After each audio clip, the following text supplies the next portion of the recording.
Okie dokie, what's going on? Today we're going to be talking about slurs, specifically hammer-ons and pull-offs.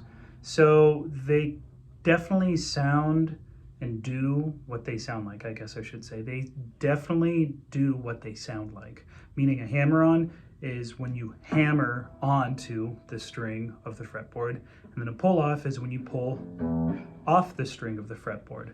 And there's a couple of reasons why we do that. It creates for like more legato playing. So instead of going like this with picking, we can actually hear it go.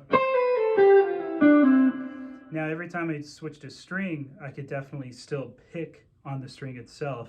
What happens when I don't though? So there's still some ringing, and I think that's just mainly because of my left hand, but you can hear it though, right? It's a lot more together as opposed to like, there's a crispness to the pick when there's more of a fluid longness, as if you were to go to like, ah, ba, ba, da, da, da, da, da, da, or ah. This is a guitar lesson, not a vocal lesson, but I am working on that too, so. Right? And I know you can hear it. It might be a little bit tricky through YouTube itself, but we're going to be focusing specifically on some exercises that can get us to a nice, comfortable point of feeling good with those pull-offs and hammer-ons. So this is something that I pulled straight out of Scott Tenant's Pumping Nylon classical book, and I've been slowly working on it for as long as I've been playing classical guitar. Now, it's something that I personally know I need to work on, and I'll go ahead and say this much, that if you start doing it now, it's going to be a game changer for you forever. So no matter what kind of player you are. So the way that kind of helps save some time, as Scott Tenant puts it in his book Pumping Nylon, it's that you start open string and then you hammer on to the first fret there with your index finger, and then you pull off. You pull off the first fret of the big E string to get that open, one, open sound. Now I'll do it on the little E string too, so you can hear the difference. As opposed to, now I know you can tell the difference between the sound of the pick and the sound of the slurs. And the idea is to get rid of some of that harshness, some of the picks and stuff.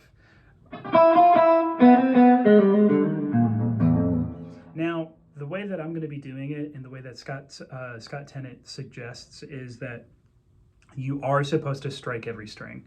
And that's the whole point. So, and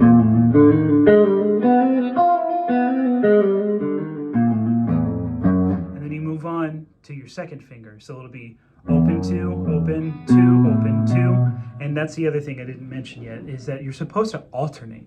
And that way you can create a nice fluid triplet motion. So you get the 1 loudly, 2 loudly, 3 loudly, 4, right? So 1 loudly, 2 loudly, 3 loudly, 4 loudly, 5, so on and so forth. Then you keep on going.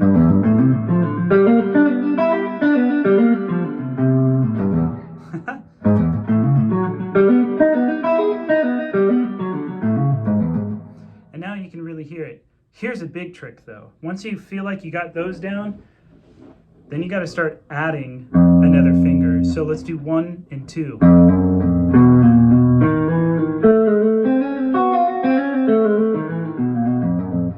This is where things kind of get tricky, because now you have to distribute the weight in your hand. I like to say that it's like reaching for a doorknob and turning the doorknob so then you can pull it, basically unlatch it from the side of the wall itself. So as you go to reach for the doorknob, you turn it and open up the door, right? It's not so much the opening the door part that we have to worry about. It's more so about turning it. You can feel how your muscles react, right? You can see that. And so you want to be able to turn outward this part, because these fingers right here aren't the strongest fingers. And we want to make sure that they operate as close to possible as the other stronger, more interdependent fingers. So I'll just go ahead and give you an example. This is 2 and 3 together. This one's kind of tricky.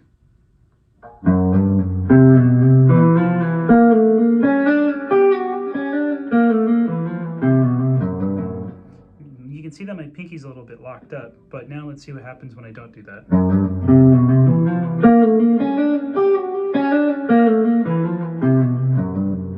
Kind of still does that anyway. I think that's just naturally how my pinky works. And here's a fun part, is doing 3 and 4 together. This one's probably going to be the toughest one, no matter who you are. So.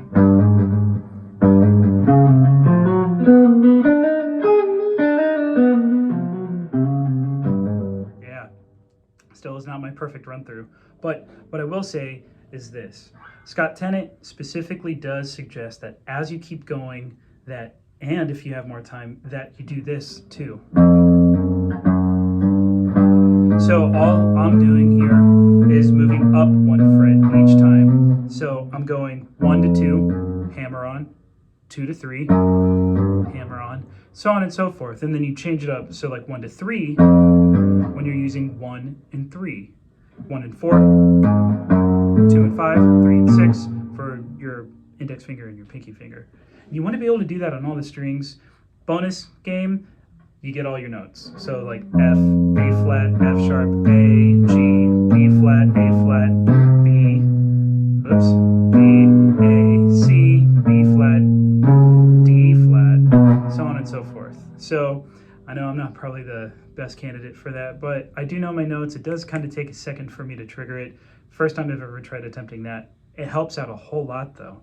Anything that's just silly and can be like a challenge like that will always be beneficial. So be sure that as you're doing these slurs exercises that you are getting creative with it.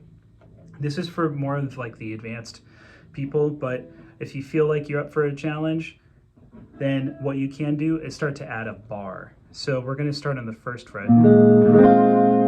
I'm just doing the first 5 strings for a second. And it's in a dominant 7 shape, so it's a B flat dominant 7.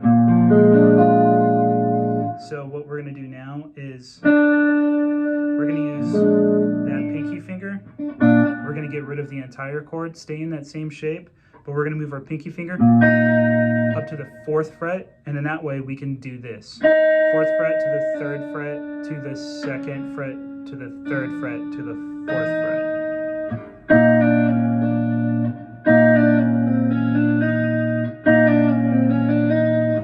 And boom, there. Now you have a totally different feeling in your hand. And that's when that weight distribution of you turning the doorknob really comes into play. Guitar is definitely a whole lot about like what you can do with your left hand, what you can do with your right hand. But you notice how I haven't said fingers yet. So that's the thing. You gotta use your hands. Use your hands, use your arm, use your wrist, use your elbow, shoulder, all that fun stuff. All of it's connected to the soul bone, right? So once you get comfortable with all of that, you should start feeling a huge change in your fluidity, and you'll feel, I think, a lot more comfortable after doing these exercises with playing. So thank you for your time. Thanks for dealing with all of the stammers and stutters, and happy practicing.